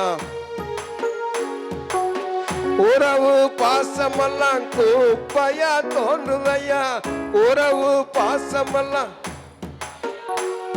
பாட்டு பாடினா மட்டும் போதாது, நிஜத்துல வரணும். பாட்டு பாடினா போதாது, நிஜத்துல வரணும். எங்க அந்த பிரதரை காணோம்? அவங்க சொந்தத்துக்கு கல்யாணமா, அதனால ஞாயிற்றுக்கிழமை அங்க போயிட்டாங்க. போகக்கூடாது, போகக்கூடாது. அல்லேலூயா. அப்ப ஏன் பாஸ்டர் நீங்க வந்தீங்கன்னு என்னைய கேட்டீங்கன்னா, என்னைய கர்த்தர் உங்களுக்கு இந்த வார்த்தையை சொல்ல அனுப்புறதுக்காக வந்திருக்கிறேன். எங்கெல்லாம் போ சொல்றாரு அங்கெல்லாம் போவேன். அல்லேலூயா, அல்லேலூயா சொல்லுங்க. இந்த ஆபிரகாமுக்கு லோத்தை கூட்டி போறார். ஏன்னா அவங்க சகோதரன் என்ன செஞ்சிட்டாரு? இறந்துட்டார். சகோதரன் இறந்தா அவங்க தாத்தா தேராக இருக்கிறாரா இல்லையா? என்ன கன்ஃபியூஸ் பண்றீங்கன்னா பைபிளை படிங்க. ஆபிரகாம் லோத்தை கூட்டிட்டு போகும்போது தேராக இருக்கிறார். அந்த வயசெல்லாம் கணக்கு பண்ணி ஆராய்ச்சி பண்ணி பாருங்க. ஏன் பேரனை தாத்தா பார்த்துக்க மாட்டாரா? ஐயா, தண்ணி நிறைய போகிற இடத்துல பாசம் பிடிக்கும். அந்த பாசத்தை கால் வச்சா வழுக்கி விழுந்துருவோம். அதே மாதிரி எங்கள் பாசத்துக்கு ரொம்ப முக்கியத்துவம் கொடுத்தீங்கன்னா அங்கே விழுக வந்துடும். பாசத்துக்கு இடம் இல்லை, சத்தியத்துக்கு தான் இடம். அல்லேலூயா சொல்லுங்க. அல்லேலூயா. பாசத்துக்கு நம்ம இடம் கொடுக்கறதல்ல, பரிசுத்தத்துக்கு தான் நம்ம இடம் கொடுக்கணும். ஆமென். அது மகனா இருக்கலாம், மகளா இருக்கலாம், உறவுகள் யாராவும் இருக்கலாம். கர்த்தருடைய சத்தியத்தில் பரிசுத்தத்தில் இல்லைன்னா நாம நிற்கிற சத்தியத்தில் நாம உறுதியா நிற்கணும். பேசலாம், அன்பு செலுத்தலாம், அந்நியுன்யம் பாராட்ட முடியாது. அப்படித்தானே? அல்லேலூயா. இப்ப பாருங்க, லோத்து அழைப்பு இல்லாமையே கூட வந்துட்டாரு. ஆண்டவர் சொன்னதை கேட்கல. உன் இனத்தை விடுன்னா என்ன செய்யல? விடலை. நான் காண்பிக்கிற தேசத்துக்கு போனாரு. இவர் என்ன செஞ்சாரு? ஏன்னா இவர் கூட இவர் மட்டும் போல, ஒரு கூட்டமே போகுது. போகிற இடத்துல பஞ்சம் வந்துருச்சு. இப்போ என்ன செய்கிறாரு? பஞ்சத்தை பார்க்கும்போது எகிப்தை பார்க்குறாரு. எகிப்தில் என்ன இருக்குது? ஆகாரம் இருக்குது. இப்போ பசியாக இருக்கும்போது கண் எதை பார்க்குது? எங்கே பச்சை இருக்குது, எங்கே தேவை சந்திக்கப்படுதோ அங்கே பார்க்குது. ஆபிரகாம் கண்களின் இச்சை. அல்லேலூயா. எதுக்கு பார்த்தா?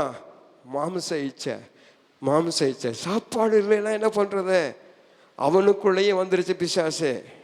கொண்டாந்துட்டான், தோல்விகளை வச்சுட்டான் ஆபிரகாம. அல்லேலூயா. கண்களின் இச்சை, மாம்ச இச்சை. இன்னொன்று அவர் சொல்லியிருப்பார், இவ்வளவு கூட்டத்துக்கு என்னை தலைவனாக வச்சிருக்கிறாங்க, இவங்களுக்கு நான் சரியானபடி நடத்தலைன்னா இவங்களுக்கு எப்படி நான் வந்து தலைவனாக இருக்க முடியும்? பெருமை, ஜீவனத்தின் பெருமை. ஆபிரகாமுக்குள்ளேயும் கண்களின் இச்சை, மாம்ச இச்சை, ஜீவனத்தின் பெருமை. வந்துருச்சு. முதல் மனுஷன் ஆதாம் தோல்வி அடைஞ்சான். அழைக்கப்பட்ட மனுஷனும் தோல்வி அடைந்தான். அல்லேலூயா. இன்னைக்கு அநேக அழைக்கப்பட்ட தேவ மனுஷர்களையும் பிசாசு வஞ்சித்து விடுகிறான். எதில் என்ன? கண்களின் இச்சை, மாம்ச இச்சை, ஜீவன். அவங்ககிட்ட இருக்க ஒரே ஆயுதம் அதுதான். அதை வச்சு எல்லாத்தையுமே வீழ்த்திடுறான். அல்லேலூயா. இதனால என்ன வந்துச்சுன்னா, இதனால தாங்க அடிமைத்தனம் வந்துச்சு. சிறையிருப்புக்கு போனாங்க. ஆதியாகமம் 15ஆம் அதிகாரம் பாருங்களேன்.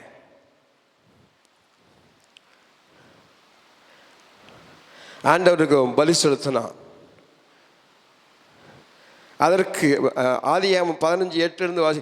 அதற்கு அவன், கர்த்தராகி ஆண்டவரே, நான் அதை சுதந்திரித்துக் கொள்வேன் என்று எதினால் அறிவேன் என்றான். அழைக்கப்பட்டவன் சொல்றான், எனக்கு என்ன தருவீர்? 2வது வசனத்தில் அதற்கு ஆபிரகாம், கர்த்தராகி ஆண்டவரே, அடியனுக்கு என்ன தருவீர்? நான் பிள்ளை இல்லாமல் இருக்கிறேனே, என்ன தருவீங்க? என்கிட்ட இல்லை. இந்த 2 கேள்வியும் அழைக்கப்பட்டவன் வாயில சிந்தையில் வரக்கூடாது. என்கிட்ட இல்லை. நம்மகிட்ட ஆண்டவர் இருக்கிறார். அல்லேலூயா சொல்லுங்க. எல்லாவற்றையும் எல்லாவற்றாலும் நிரப்புகிற மகிமையின் தேவன் நம்மோடு இருக்கிறார். இல்லைன்னு நம்ம நினைச்சிடக்கூடாது. அல்லேலூயா. இல்லாதவைகளை இருக்கிறவைகளை போல அழைக்கிறவர் நம்முடைய தேவன். அல்லேலூயா. இல்லாதவைகளை இருக்கிறவைகளை போல அழைக்கிற தேவன். இப்ப அழைக்கப்பட்ட கொண்டு வர்றான். எனக்கு என்ன தர போறீங்க? எனக்கு இல்லை, புள்ள இல்லை. அதுக்கு அப்புறம் அதெல்லாம் இருக்கட்டும். அப்புறம் அவர் பலிசத்தை சொல்றார். என்ன தர? அப்புறம் சொல்றோம். அதுக்கு தான் வருது. அதற்கு அவன், கர்த்தராகி ஆண்டவரே, நான் அதை சுதந்திரித்துக் கொள்வேன் என்று எதினால் அறிவேன். அதற்கு ஆண்டவர், 3 வயது கிடாரி, 3 வயது வெள்ளாடு, 3 வயது ஆட்டுக்கடா, ஒரு புறா, ஒரு காட்டுப்புறா, ஒரு புறா கொஞ்சம் என்னிடத்தில் கொண்டு வா என்றார். அவன் அவைகள் எல்லாவற்றையும் இடத்தில் கொண்டு வந்து அவைகள் நடுவாய் துண்டித்து துண்டங்களை ஒன்று கொண்டு எதிராக வைத்தான். பட்சிகளை அவன் துண்டிக்கவில்லை. பறவைகள் அந்த உடலின் மேல் இறங்கின. அவைகளை ஆபிரகாம் துரத்தினான். சூரியன் அஸ்தமிக்கும் போது ஆபிரகாமுக்கு அயர்ந்த நித்திரை வந்தது.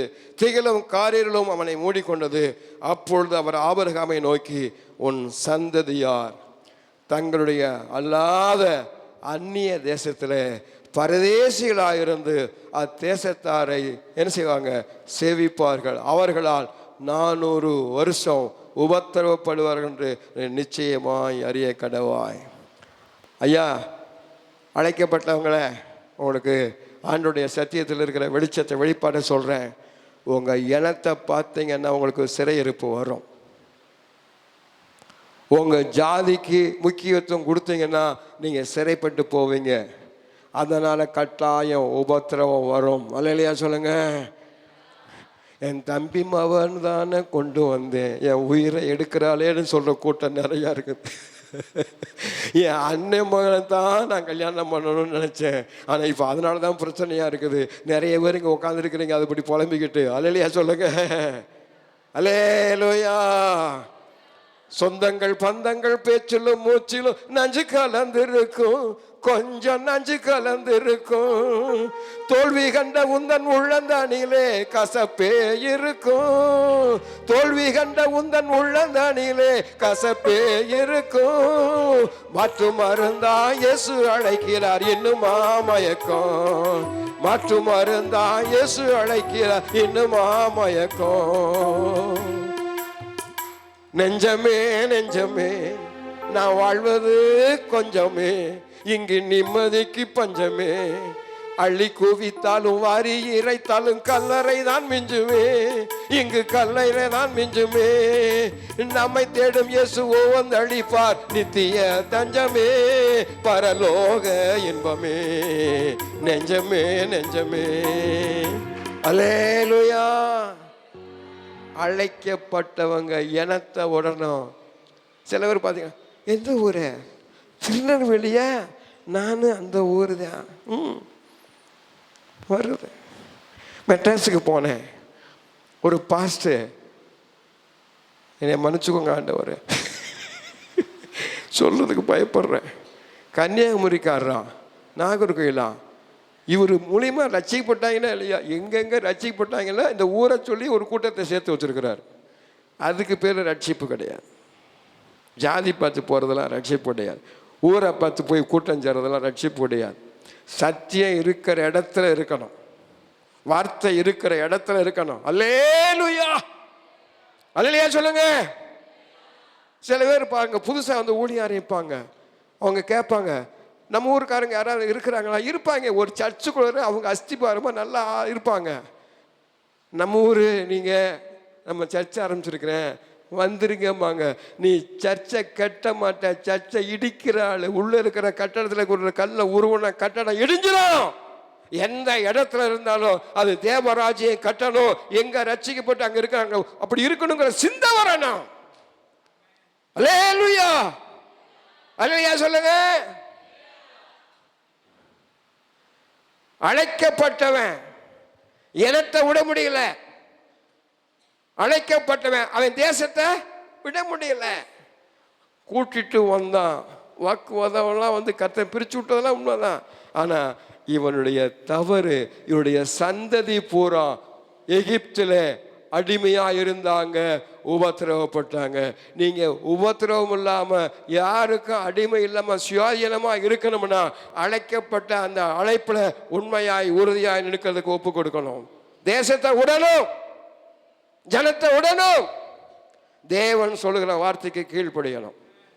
ஆமென், அல்லேலூயா. ஆதாம நம்பினாரு, மரணத்தை கொண்டு வந்துட்டான். ஆபிரகாம நம்பினாரு, என்னத்தை கொண்டு வந்துட்டான்? அடிமைத்தனத்தை, சிறையிருப்பை கொண்டு வந்துட்டான். இப்போ ஆண்டவர் தேடுறாரு. இப்போ தேடும் போது என்ன செய்கிறாரு?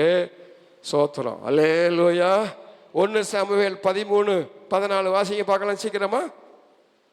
1 சாமுவேல் 13ஆம் அதிகாரம் 14வது வசனம். இப்பொழுதோ உம்முடைய ராஜ்யபாரம் நிலை நிற்காது. கர்த்தர் தம்முடைய இருதயத்துக்கு ஏற்ற ஒரு மனுஷனை தமக்கு தேடுறாரு. இப்ப என்ன செய்யறாரு? இருதயத்துக்கு ஏற்ற ஒரு மனுஷனை கர்த்தர் தேடினாரா. தேடி யாரை கண்டுபிடிச்சாரு? தாவீதை கண்டுபிடிச்சிட்டார். அல்லேலூயா, அல்லேலூயா சொல்லுங்க. தாவீதை அவர் சொல்றாரு. அதை வாசிக்கலாமா? அப்போஸ்தலர் 13:22 வாசிக்க பார்க்கலாம். அப்போஸ்தலர் 13:22. பின்பு அவர் அவனை தள்ளி தாவீதை அவர்களுக்கு ராஜாவாக ஏற்படுத்தி, ஈசாயின் குமாரனாகிய தாவீதை என் இருதயத்துக்கு ஏற்றவனாக கண்டேன். எனக்கு சித்தமானவைகளை எல்லாம் அவன் செய்வான் என்று அவனை குறித்து சாட்சி கொடுத்தார். போச்சு, சாட்சி சொன்னாலே போச்சு. யோபை குறித்து சாட்சி சொன்னாரு, போச்சு. அங்க வந்துருவான் பேய். அல்லேலூயா சொல்லுங்க. என் இருதயத்துக்கு ஏற்றவன் எனக்கு சித்தமானதெல்லாம் செய்ய. அவருக்கு சித்தமானது எது சொல்லுங்க பார்க்கலாம். தேவனுக்கு சித்தமானதை தாவீது செய்வான்னு சாட்சி கொடுத்தாரு. என்னது? ஆலயம், தேவ ராஜ்யத்தை கட்டுறது அவருடைய சித்தம். நீங்களும் நானும் அவருடைய ராஜ்யத்தை கட்டணும். தாவீது அவன் குடும்பத்தை ஒழுங்காக கட்டினானா கட்டலையோ, ஆனால் தேவ ராஜ்யத்தை கட்டணுங்கிறதுல வைராக்கியமாக இருந்தான். அல்லேலூயா. தேவ ஆலயத்தை கட்டுகிறதுல அவன் வைராக்கியமாக இருந்தான். அல்லேலூயா. கர்த்தர் சொன்னாரு, நான் தேடி தேடி பார்த்தேன், தாவீது கண்டுபிடிச்சேன், அவன் இருதயத்துக்கு எனக்கு சித்தமானதெல்லாம் செய்வான். சரி, நல்லா தான் செஞ்சான். அது உப்பருகையில் படுத்து தூங்குற வரைக்கும் கிளீனாக தான் இருந்தான்.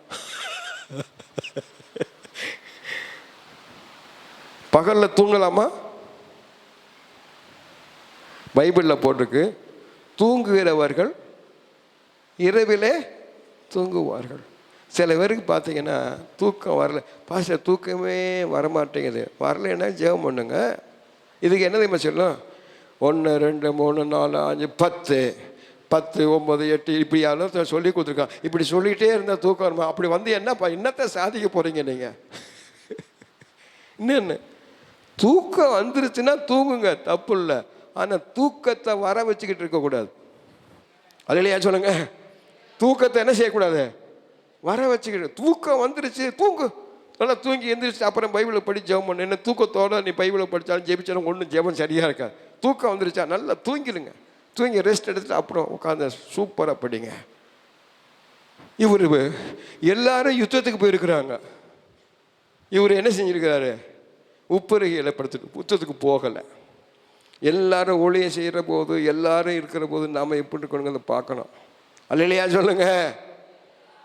ரெண்டாவது இவர் பொருத்தனை பண்ணிருக்கிற அந்தி சந்தி மத்தியான வேலை 3 வேலையை என்ன செய்வேன்? கர்த்தரை ஒரு பொருத்தனை வேற பண்ணியிருக்கிறாரு தாவீது. இப்போ சாயங்காலம் எங்கே போக வேண்டிய வேலை? ஒன்றும் யுத்தத்துக்கு போகலை, சாயங்காலம் ஆயிடுச்சு, எங்கே போயிருக்கணும்? ஆலயத்துக்கு போயிருக்கணும், தேவாலயம், தேவனுடைய அங்கே போயிருக்கணும். ஏன்னா அந்தி சந்தி மத்தியான வேலை தேவனை என்ன செய்வேன்? ஆராதிப்பை முறையிடுவேன் இருக்கிறாரு. 2 ஃபெயிலியரு. பகலில் தூக்கம், பகல் தூக்கம் ஆகாது. அல்லையா சொல்லுங்க. நம்மளால கண்டுபிடிச்சிருக்கோம். உண்டா மயக்கம் குண்டனுக்கு தான் உண்டு, தொண்டனுக்கு கிடையாது. நீ பகலில் சாப்பிட்டு தூங்குன உங்கள் ஏரியா பெருசாயிரும். அல்லையா சொல்லுங்க. 73 வயசு ஆனாலும் இந்த ஏரியாவை நான் கரெக்டாக பார்த்துக்கிட்டு இருக்கிறேன். அல்லையா சொல்லுங்க. அல்லேலூயா. அதே மாதிரி பசிச்சா சாப்பிடலாம், காசு இருக்குதுங்கிறதுக்காக எதையாவது சாப்பிடக்கூடாது. சுந்தரம் ஐயா, ஆவடி தாமஸ் ஐயா ஒரு ஊழியர் மீட்டிங்கில் நான் கேட்ட செய்தி, அவங்க மகன்கிட்ட கொடுத்து ஒரு கேமரா வாங்கிட்டு வர சொன்னாராம். காசு கொடுத்துட்டார். ஆவடி தாமஸ் ராஜ் அவர் கூட மகன் கூட போயிருக்கிறார். வாங்கிட்டாங்க கேமரா. வாங்கினப்பா காசு மிச்சம் இருக்குன்னு நினைக்கிறேன். அவர் கரெக்டாக தான் கொடுப்பார். ஊழியக்காரங்க மட்டும் கரெக்டாக கொடுப்பாங்க, கரெக்டாக கணக்கு கேட்பாங்க. தப்பாக நினச்சக்கூடாது. அல்லையா சொல்லுங்க. நானும் அப்படித்தான். அல்லேலூயா. ஆமாம். அவர் போயிட்டு வந்தாராம். தாமஸ் ராஜ் பாஸ்டர் அவங்க மகன் பார்த்தாரா, ஐயா சூப்பர் ஹோட்டலு, போய் சாப்பிட்டு போயிடுவோமா? போனேன். அங்கே போனால் லைட்டையும் அமர்த்திருப்பாங்க, எழுதி கொடுப்பாங்க, என்னென்னே தெரியாது. நான் ஒரு நாள் இப்படி போய் கேட்டால் கடைசி பார்த்து உப்புமாவை கொண்டாந்து கொடுக்குறாங்க. உப்புமா நம்ம வீட்டே திங்க முடியாது, லைட்டை போட்டு இருட்டாக்கி என்ன பேருன்னே தெரிய மாட்டேங்குது, கொண்டாந்து கொடுக்குறேன். இவர் ஒரு நாள் சாப்பிட்டாராம். சாப்பிட்டு பில்லையும் கொடுத்து காசையும் கொடுத்தாராம். கேட்டாராம், என்னப்பா மிச்சத்தை என்னாச்சு? அப்படியே ஹோட்டலுக்கு போனோம், சாப்பிட்டோம். ஏன் இந்த நேரம் சாப்பிட்டீங்க? பசிச்சு சாப்பிட்டீங்களா, இல்லை காசு இருக்கிறதுக்கு எதையாவது சாப்பிட்லான்னு சாப்பிட்டீங்களா? பதில் சொல்ல முடியல. சொன்னாராம், அப்பா காணிக்கை காசுப்பா, காணிக்கை காசு. பசிச்சா என்ன வேணாலும் சாப்பிடு, காசு இருக்குதுங்கிறதுக்காக எதையும் சாப்பிடக்கூடாது. அல்லையா சொல்லுங்க. நிறைய பேருக்கு இப்போ பசிக்கு சாப்பிட்றதில்ல, கையில் காசு இருக்குதுங்கிறதுக்காக இதெல்லாம் ஒரு நாளைக்கு கணக்கில் வந்து சேரும். கர்த்தர் கேட்பார், உனக்கு காசு கொடுத்தனே கண்டதை தின்னையே ஏன் தேவராஜ்யம் கேட்டதுக்கு கொடுக்கலன்னு கேட்பாரு. அல்லையா சொல்லுங்க. கேட்பாரா கேட்க மாட்டாரா? கட்டாயம் கேட்பார். அல்லேலூயா. இப்போ தாவீது சண்டைக்கும் போகலை, ஆலயத்துக்கும் போகல, தூங்கினாரு, எந்திரிச்சாரு, குளிக்கிறத பார்த்துட்டார். கண்களின் நீச்சை. அவள் அழகா, எத்தனை முன்னாடி வச்சுருக்கிறான். அவளை அன்னைக்கு பார்த்து பேய் ரொம்ப அழகாக காட்டுறான். அல்லையா சொல்லுங்க. இது வரைக்கும் இருக்கிற மனைவியை காட்டினா அது எப்படி இருக்குது? ரொம்ப அழகாக காட்டுறான். அதுதான் கேட்குறாரு. எல்லாத்தையும் உன் மடியில் தந்தானே, உன் ஆண்டவர் ஸ்திரீகளை கொடுத்து இது போதாதுன்னு கேட்டால் கூட நான் தந்திருப்பேனே. அல்லையா கேட்டாரா இல்லையா? அல்லே இது போதாதுன்னு நீ என்கிட்ட கேட்டிருந்தா கூட வேற ஏதாவது தந்திருப்பேனே அப்படின்றார். அல்லேலூயா. கண்களின் நீச்சை.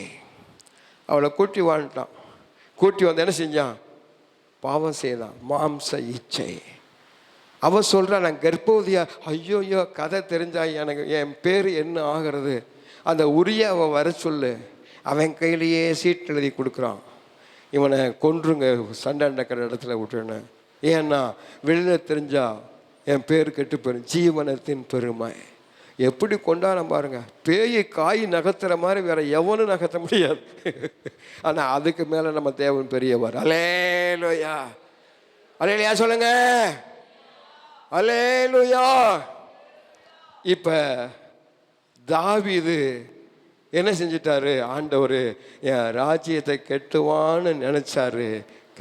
கரைப்பட்டு போயிட்டான். இதைத்தான் 1 நாளாகமோ, சீக்கிரமாக வாசிச்சுங்க, நான் முடிச்சேன். 1 நாளாகமோ 28ஆம் அதிகாரம் 2-3 வசனத்தை வாசிங்க பார்க்கலாம். அப்பொழுது ராஜாவாகிய தாவீது எழுந்திருந்து காலூன்றி நின்று, என் சகோதரரே, என் ஜனமே, நான் சொல்வதை கேளுங்கள். கர்த்தருடைய உடன்படிக்கை பெட்டியும் நமது தேவனுடைய பாதப்படியும் தங்குவதற்கு ஒரு ஆலயத்தை கட்ட நான் என் மனதிலே நினைச்சேன், கட்டுகிறதற்கு ஆயத்தமும் பண்ணினேன்.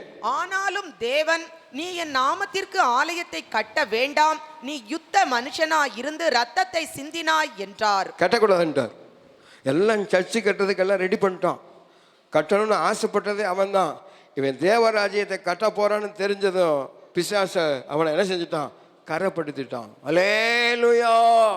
கண்களின் இச்சை, மாம்ச இச்சை, ஜீவனத்தின் பெருமையை கொண்டாந்து யாரை செஞ்சுட்டான்? தாவீதையும் க்ளோஸ் பண்ணிட்டாங்க.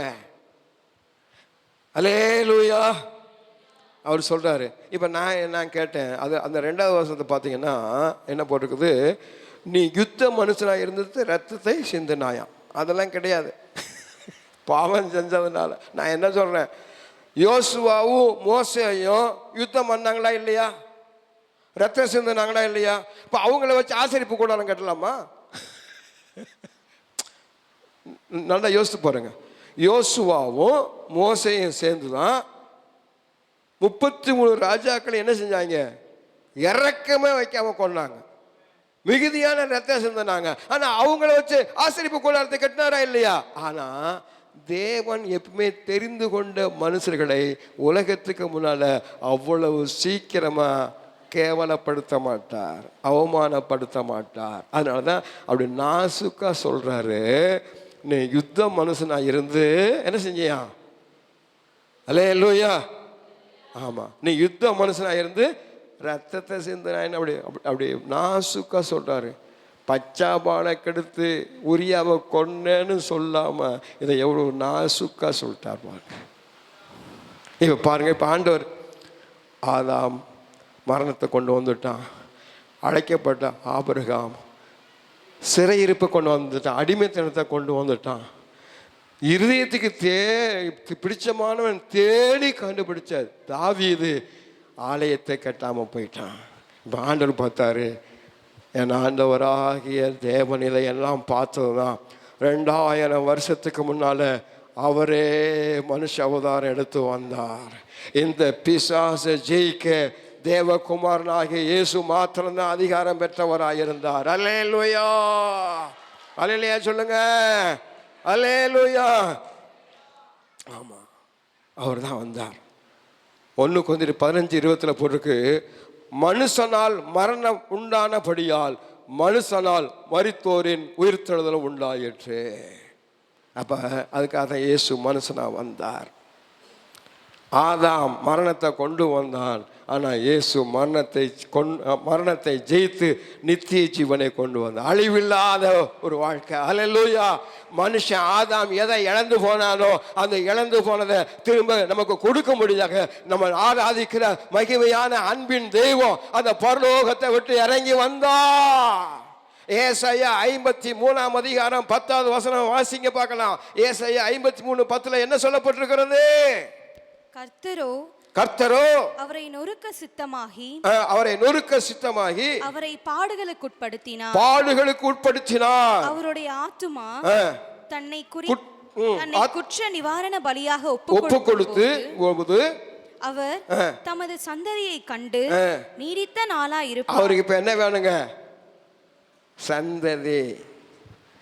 ஒரு தேவ பக்த உள்ள சந்ததியை பெறும்படிதான் ஒருத்தனை உண்டாக்குனார்.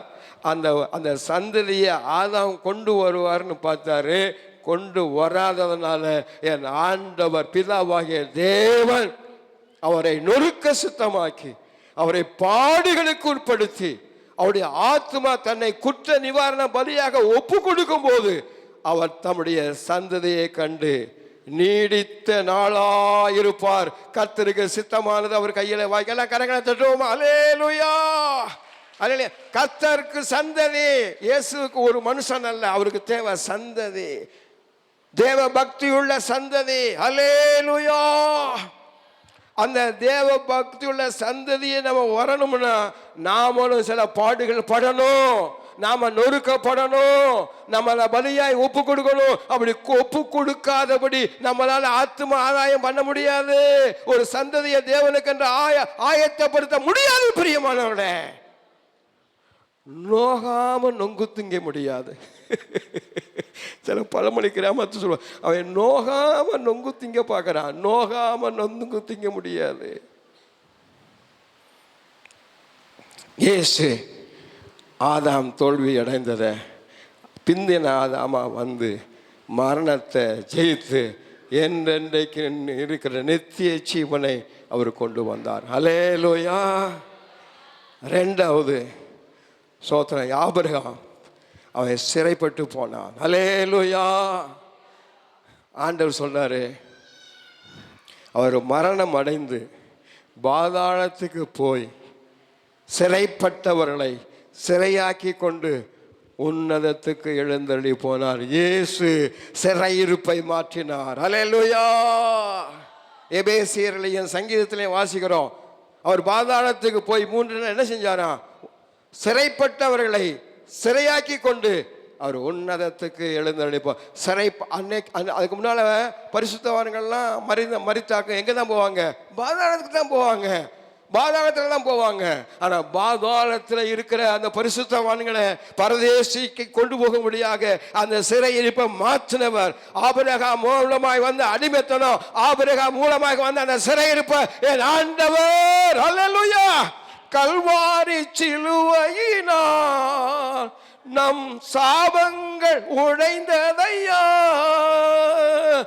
ஆபிரகாமின் ஆசீர்வாதங்கள் இந்த அடிமைக்கு தந்ததையா, ஆபிரகாமின் ஆசீர்வாதங்கள் இந்த கிடைத்ததையா.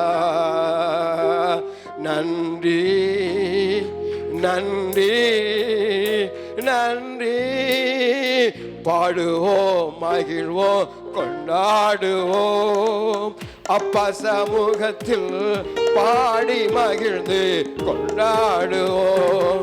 துயர் நீக்கும் மருத்துவரே, என் துதிக்கு பாத்திரரே, துயர் நீக்கும் மருத்துவரே, என் துதிக்கு பாத்திரரே. அல்லேலூயா. எவ்வளவு பெரிய காரியம் ஆதாம் செய்ய முடியாததை என் இயேசு செய்தார். ஆபிரகாம் கொண்டு வந்த சிறையிருப்பை என் ஆண்டவர் மாற்றினார். மத்தேயு எழுதின சுவிசேஷகம், நான் முடிச்சிடுறேன் இதோட, 1ஆம் அதிகாரம் 1 வசனத்தை வாசிங்க. ஆபிரகாமின் குமாரனாகிய தாவீதின் குமாரனான இயேசு கிறிஸ்துவினுடைய வம்சம். அது என்னங்க? ஆபிரகாமின் குமாரன் யாரு? ஈசாக்கு. தாவீதின் குமாரன் நிறைய பேர் இருந்தாலும் ஆலயம் கட்டினவர் யாரு? சாலமோனு. ஆனா இங்க என்ன சொல்லிருக்குன்னா, இயேசு தன்னையே பலியாய் கொடுத்து தேவாலயத்தை கட்டினவர். ஆபிரகாமின் குமாரனாகிய தாவீதின் குமாரனான இயேசு கிறிஸ்து. அப்ப ஆபிரகாம் செய்ய முடியாததை, தாவீது செய்ய முடியாததை குமாரனாய் வெளிப்பட்டு செய்து முடித்தார். அல்லேலூயா. அல்லேலூயா சொல்லுங்க. ஆமென். அல்லேலூயா. இப்ப பாருங்க, இந்த கண்களின் இச்சை, மாம்ச இச்சை, ஜீவனத்தின் பெருமையை உலகத்தில் ஜெயித்த ஒரே தேவகுமாரன் நாம் ஆராதிக்கிற ஆண்டவராகிய இயேசு. ஆனால் நீங்களும் நானும் பயப்பட வேண்டிய அவசியம் இல்லை. நாம் அவருடைய பிள்ளைகளாக இருக்கிறோம். அல்லேலூயா. இயேசு கிறிஸ்துவின் மூலமாக மரணத்தை ஜெயித்து நித்திய ஜீவனை நமக்கு கர்த்தர் வாக்கு பண்ணி இருக்கிறார். அல்லேலூயா சொல்லுங்க. எந்த பாவமும் உங்களை அடிமைப்படுத்த முடியாதபடி, சிறைப்படுத்த முடியாதபடி பாவத்திலிருந்து கர்த்தர் நமக்கு விடுதலையை கொடுத்திருக்கிறார். அல்லேலூயா. இயேசு கிறிஸ்துவின் இரத்தம் சகல பாவங்களை நீக்கி நம்மை சுத்தமாக்கும். அல்லேலூயா. வெற்றி கொடி பிடித்திடுவோம், நாம் வீர நடை நடந்திடுவோம், வெற்றி கொடி பிடித்திடுவோம், நாம் வீர நடை நடந்திடுவோம். வெள்ளம் போல சாத்தான் வந்தாலும் நெருங்காது, ஆவி அல்லேலூயா. பயப்படாதீங்க. என்ன சாத்தான் வெள்ளம் போல வந்தாலும், என்ன உங்களுக்கு பிரச்சனை கொண்டு வந்தாலும், நம்மளோட இருந்து அத்தனையும் ஜெயித்து நித்திய ஜீவனை பற்றி சிறையிருப்பை மாற்றி தேவ ராஜ்யத்தை கட்டுகிறதுக்கு உங்களை என்னையும் கர்த்தர் அபிஷேகம் பண்ணியிருக்கிறார். எழுப்புதல் வரும். ஜனங்கள் தேவனுடைய ஆலயத்தை தேடி வருவார்கள். ரட்சிக்கிற கூட்டம் பெருகும். அல்லேலூயா. ஆண்டவர் இந்த பூமிக்கு வருவதற்கு முன்பாகவே இந்த ஆலயத்தை நோக்கி திரளான ஜனங்கள் ஓடி வருவார்கள். ரட்சிக்கப்படுகிற கூட்டம் பெருவாய் வரும். தேவ ராஜ்யத்தை நம்ம கட்டி எழுப்ப கர்த்தருக்கு கிருபையை கொடுப்பார். சொந்து போக வேண்டாம். ஏன்னா எல்லா தோல்விகளையும் மாற்றி ஜெயம் எடுத்த இயேசு நான் உன்னோடு இருக்கிறேன் என்று சொல்லியிருக்கிறார். உலகத்தின் முடிவு பரியந்தம், எல்லா நாட்களிலும், சகல நாட்களிலும், மரண வரையந்தம் உன்னோடு கூட இருக்கிறேன் என்று வாக்கு பண்ணினவர் நிச்சயமாய் இந்த கண்களின் இச்சை, மாம்ச இச்சை, ஜீவனத்தின் பெருமையை நம்ம முறியடித்து அவரோடு போயிருக்க கர்த்தர் உதவி செய்வார்.